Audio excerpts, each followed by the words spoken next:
I have Dr. Dean DePice here with me today, all the way from the East Coast, and we are going to be doing an interview because Dr. DePice will be speaking at Room 1, which is a new chiropractic seminar in Las Vegas. I will be the MC of the seminar, and there's going to be a lot of talent coming in from all over the profession to speak here.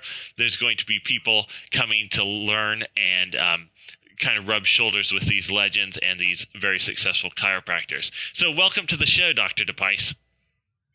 It's great to be here. Thanks for having me, Ben. Good. And I really like the title of your presentation that you're going to be delivering in Las Vegas because it's credibility, character, and the chiropractic profession. And it's been said people will do business with you if they know, like, and trust you. And to be able to have those three things, they have to know that you're creditable, have character, and I want to see how you relate that to the chiropractic profession. So, yes, there's a little bit of lag in our transmission, but I think what you asked is for me to share a little bit about that title and what we'll be doing. Yes, that would be great. All right. So my experience in practice, I've been in practice since 1988. My wife is a chiropractor, and we practice together. We have 3 children. We delivered them at home. None of them have been vaccinated. They're all homeschooled. So we very much live a chiropractic life. And by about 7, 8 years in practice, during which time I didn't get involved in anything regarding the movements of our profession, the leadership in our profession, the politics of our profession, my wife and I decided to hunker down into practice and focus exclusively there. By about 6, 7, 8 years, I started to struggle with trying to understand why anyone who was a doctor of chiropractic was struggling. And then when I would read publications, sometimes I would end up more depressed about my profession than uplifted. I would learn that factions of our profession were arguing and fighting. Those that claim to be scientific are claiming the philosophical factions need to not be present or we can't gain credibility. The philosophical factions claim the scientific ones need to stop their project or they will dilute and get rid of what is best in chiropractic. So by about 6, 7, 8 years, I started to study on my own the differentials between science and philosophy to try and determine, where is the virtue in this argument. And it was interesting to discover that outside of the chiropractic profession, those that truly understand research and science and philosophy understand that philosophy has no ground to stand on if it doesn't lend its postulates or its thinkings to be measured or assessed by science. And science has no application of that which it seeks to learn if it doesn't then bring it back to the 5 constructs of philosophy, the answers to our metaphysical positions, our epistemology, ethics, morality, politics, and aesthetics. So, in fact, when you get outside of the chiropractic profession, what I learned is that the two are interdependent. And much like organ systems in the body, if you got rid of the liver, the entire host would be dead. If you got rid of the heart, the entire host would be dead. So if the heart were to say, until we get rid of the liver, we can't get somewhere, or the liver were to say that to the heart, we'd be in a significantly ignorant conversation, either of which would lead to death. Absolutely. And that's what's happening in the leadership of our profession, is those in leadership themselves are not informed enough to really carry the profession forward with the legitimacy it needs, because both are necessary. You can't have one without the other. So, and even in leadership today, I speak to college presidents, state association presidents, people in many agencies in the profession, and they'll say, oh, well, that chiropractor is a philosophical chiropractor, or that one's a scientific one, as though you could be one or the other, again, furthering the illegitimacy of how people think in our leadership. So by about 6, 7, 8 years in practice, I started to read and deepen myself into writing my own thesis called Chiropractic Unbarred. The principle being that there's a prison sentence on the profession, and it really comes from people not understanding the truth and doing it, especially in academics and leadership circles. So once I started writing it, friends of mine said, well, you should teach it. And then I started linking that to validating research. There's no lack of research to validate the facts about how chiropractic does what it does. Whether you want to change terminology or keep our vernacular and terminology, the facts of what we do are, spilling over with an abundance of evidence about our outcomes. So In terms of credibility, chiropractic. Go ahead. Yeah, we're working with this delay here, but what you said about the liver and the heart having to work together, all by themselves, those pieces are almost useless. They're good parts, but until they work together, then you're not making progress on anything. So I love that. Chiropractic Unbarred. When you wrote the thesis, have you turned that into a book at all? No, I did not. And there's many pieces of what I've done that will definitely one day be in a or several books. Okay.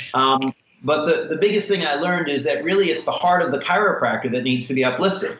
So then when I entered the CE curriculum, I learned, as many of us recognize, that it's not uncommon doctors approach a CE weekend with the idea that they're going to sit in the back of the room, plug in their laptop, and catch up on, chores or movies they want to watch or whatever. So I came up with a curriculum that is completely interactive. It's highly facilitatory, and it deals with not just delivering data, because the world doesn't hurt because there's lack of information. Doctors of chiropractic don't need any more information. We're on information toxicity in our society today. What they hurt from is lack of interaction. So the sessions that we do are decidedly interactive in how these people are going to bring everything home Monday morning. So when I'm done with my session, there will be facts, there will be research, there will be data, and we're going to go through interactive facilitation so you can bring that to the road on Monday with your patients. Actually apply it. That's where the bus breaks down so many times, because all of these pieces are good, but if you don't put anything into action, you don't get any results. Definitely. Oh, that's great. Credibility is in the character of the individual. When a doctor of chiropractic respects and appreciates themselves more, and they understand their profession more, then they go home and give their gifts away more. Everyone's good enough. They need to actually let out what is good. So common and congruent to the principles of chiropractic, helping our profession move forward and helping a CE program be its best is about facilitating what's inside the chiropractor to come out. And by delivering all the research that validates those who need validation, that inspires those who need to be inspired, that brings people to contemporary knowledge who are academically driven or intellectually driven, I put all the pieces there so everyone has the full meal. Now you're going to have to come to life with it. You're going to have to be the soil that's ready to receive it. And so the way you all have put this curriculum together, it looks like you've created an amazing forum. I recognize many of the speakers. I'm going to be excited to be beside many of them. So I'm proud of what you're doing for the profession. That's good. So what would you say to somebody that's sort of on the fence? They like to get energized. Maybe they don't want to spend the time or the money to come. And they're sort of kicking the ball back and forth. Well, I guess I hear that many times. People will say, oh, I don't know if I want to spend the money. I don't know if I want to pay a coverage doctor, this or that. When you or I show up truly ready to open our hearts, open our minds, and learn something, we are going to bring home more competency, whatever's there. I mean, that's if there's an average speaker, right? Because we can learn from everyone. So what if a weekend really digs into you enough that it opens up your ability to serve people with 5 more exchanges of service in a week, right? So the average chiropractor receives $40, $50, $60, $70 a visit. So let's just go with $50. If they're going to grow their ability to serve others by 5 or 10 points in a week, well, that could be $250 to $500 a week should they come home really ready to play. Well, $250 to $500 a week, on the high end, that's going to be $25,000 a year of increased revenue by sustaining it. On the low end, it's $12,000. So again, it's someone's ability to look at the credibility of learning properly or improperly. So they should make the break. They should see themselves. It's the old adage about, do I sharpen my saw or do I just keep cutting the tree? And sometimes the guys who are going to win the tree cutting contest are the ones that stop and sharpen the saw in the middle of the race. So we need to sharpen our saws. Absolutely. That's a great example too. So I want to let everybody know that's listening, you can go to room1lasvegas.com to register. And what we're doing is we're keeping the price really low, under $200 for a doctor. And all profits from this event are being donated to the family of Dr. Charles Majors, who just passed away in January. Somebody from our profession and left his family behind. Yeah. Good. Yeah. So we've got. It's neat when we're able to build. Yeah. Go ahead. Go ahead.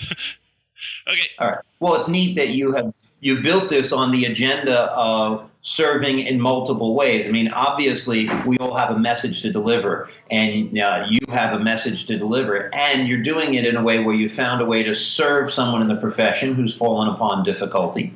And you're going to bring great conversations to the weekend that serves the chiropractors in the audience. So hats off to you for how you've done this. That's the goal. That's the goal. And so we've got a location there in Las Vegas that's right off the strip. We made it a weekend, so you don't have to pay someone to cover your practice, most likely. But there's transportation easily right from the airport to get there. You've got great speakers like Dr. DePice here, and it's so nice to hear what you're going to be sharing. I'm looking forward to meet you in person and actually see your presentation. You've got the Las Vegas Strip at your disposal. We stop early at 5:30 every day so everybody can get a taste of Las Vegas Strip if they're into cuisine or entertainment or whatever it is. And I just want to leave you with this thought right here, that you've got to sharpen your saw so that you can serve other people. So maybe you wouldn't make the investment in this for yourself, but would you make it the investment in it for your patients, for the people that you love, for the people your life touches and helps? Yeah. Do you have any final thoughts to leave them with?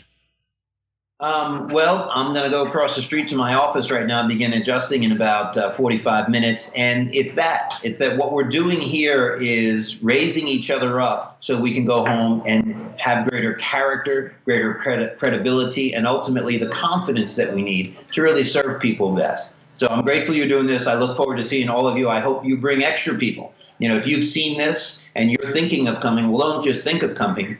Think of who else you're going to invite, because when more chiropractors come together, more greatness is brought out.